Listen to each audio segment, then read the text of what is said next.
familiar.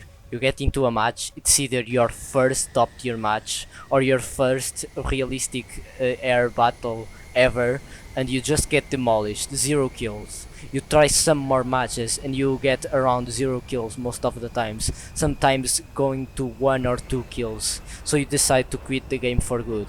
But that's where you're making a big mistake and missing out on a lot of fun. You see, War Thunder is a highly rewarding game. If you pay attention to the times you get kills, you're probably gonna feel really happy. And that is because most of the times you play War Thunder, you get around 0 kills or 1 kill only. That's because you go through a lot of pain, and when you finally get the kill, you realize that all that effort finally paid off. But the reason you're so bad at War Thunder, and just like me, I'm also really bad at War Thunder, is because we haven't played enough. We haven't took that much time of our lives to play War Thunder enough to be good at the game. War Thunder is like a relationship with a boyfriend or girlfriend. You have to be loyal to get to the game. You can't just play matches, see that it sucks, and then give up. I mean, relationships don't suck, but oftentimes they can be hard, and it's not just because they're hard that you're gonna give up. So relationships also can be really tough, but you remember that you might, in some cases, you have family and you have kids to treat, so you still stick with your partner and don't give up. And you have to do the same thing with War Thunder, because you will realize that the moment when you are finally good at the game, you're just gonna get kills and kills and full of kills, and you're gonna realize it finally paid off. Okay, so let's talk more about the rewarding system, and let's compare it to CSGO for example. CSGO has ranked matchmaking if you buy Prime, of course. I haven't played CSGO in a while, but I have played CSGO like some years ago, and I keep playing CSGO on a monthly basis. Not a lot, but sometimes in a month. And here's the thing, I get sometimes 10 kills, which is not that great, sometimes 20 kills in a match, or 17 kills, and you might think, oh, that's great, that's a lot of kills. Yes, if you are a War Thunder, you think that. But if you are a pro CSGO player, you'd be like, oh, you're only silver and only getting those kills, that's not that much. And it's true, I'm only silver because I only bought Prime this September and I haven't played CSGO a lot. But that's besides the point. The point that I want to make is that when you get kills in CSGO, for example, for me, I get 17 kills. Each kill is not as valuable as one War Thunder kill, because War Thunder, I get matches where I get 0 kills, I die because of inconveniences and because of many other things, and that's why when I finally get a kill, I feel really happy and feel great for myself. In conclusion, the more you suffer, the more pain it takes to get to your goal, the more rewarding that goal is gonna feel. But let me give you some tips to get better at the game. Okay, so first one is notching. When you want to notch, you just have to turn 90 degrees or more to the missile. Okay, so let's say the missile is in front of you. You want to turn 90 degrees or more to the right or to the left, and then dispense chaff and flares. Then all you have to do is wait till the missile warning on your RWR moves to right behind you. At that point, the missile basically already flew past you, and it's not really tracking anymore. It's still tracking, but it doesn't have the energy to get to you. So here's the thing, what if I can't notch? What if I'm bad at notching? What if I don't want to notch? You can just fly really low to the ground, but sometimes, of course, maps are just mountains and it's not a flat space where you can easily fly low to the ground for the multipath to work. In that case, you'll have to notch. But what if the missile is too close to notch? In that case, you have to fly low to the ground, because M120s and other active radar missiles, once they are too close to you, they'll just stick to you, and there's nothing you can do. You can just flare a lot, and when they're really close to you, you won't have time to get in that notching position. So what you have to do is fly low to the ground. If you're not low to the ground, you're kind of dead, you know. There's nothing really you can do, and that's the hard part. That's the part that you need to insist in playing the game, and you need to insist with hours and hours of playing the game to get used to, and to know, not really know what to do, but be expecting those situations. And the more you are expecting those situations, the better, because you'll know what to do.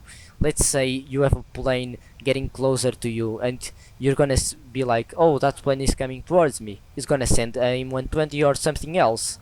Well, in that moment you already know that you need to notch, or at least go fly low to the ground. That's the kind of expectations that you need to have in the game in order to win, in order to get better.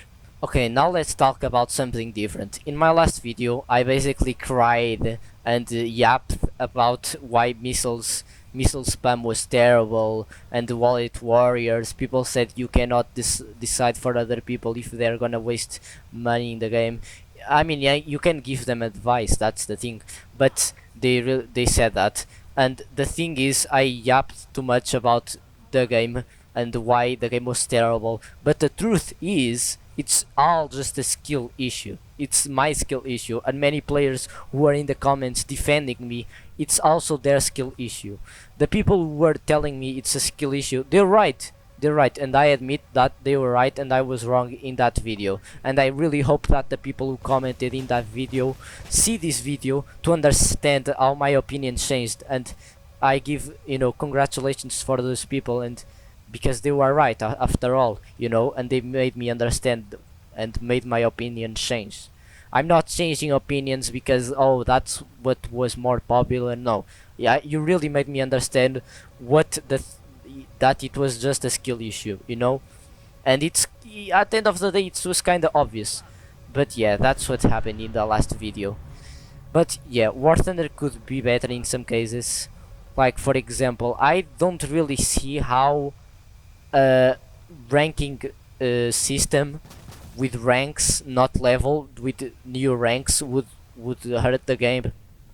But maybe you guys can tell me in the comments how that would be bad to the game. But I'm here to tell you how that can be good to the game, and I'm all free to listen to your advice and your comments. So let's start. I think ranking system, skill-based matchmaking would be good, because, for example, you see players with F4S, they are noobs, but they are level, I don't know, 50, and they get paired against level 100s. You see, in that case, it shouldn't really be like that, but it should be dynamic ranks where you only improve the rank when you win, not when you lose. Not really when you lose, but when you win, and not when you go up a level. So it has to matter that you win, not just play the game, get XP, and go up in that rank. No, you have to win in order to go up, and that's why I think skill-based matchmaking would be good for War Thunder. At least it couldn't hurt. And one thing I would really like to see in War Thunder was just normal BVR without missile spams. I think there should be the option of choosing 1v1s, 2v2s, and so on and so on. I don't know. Some people just like to, like, you know, they don't like third parties. I know third party is part of the game. Getting third party is part of the game. But what if you just want to practice your BVR, one-to-one BVR? That would also be a really good option. Of course, you can have a friend and play a map with him, a custom map with him. But at the end of the day, what if you don't have friends who play War Thunder? Which is my case. My friends don't play War Thunder. They are just playing Fortnite, FIFA, and other games, which I think it is what it is, you know. But at the end of the day, most of us don't have friends who play War Thunder. You can find, sure, you can find people who play online, but wouldn't it be just much easier if you clicked one button in the game and bam, you are in a 1v1 situation? Or just so you could practice, you know. Some people will think that's a bad idea. I think it's a good idea. Tell me in the comments. Just don't, for the final thing, don't dislike this video like many people did with the other video.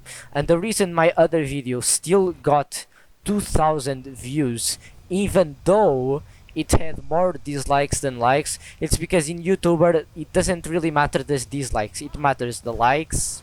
Not even, I wouldn't even say the likes. I would say the amount of time you watch and the clicks, the CTR, the click through rate. And this is something I learned on YouTube, on the YouTube community.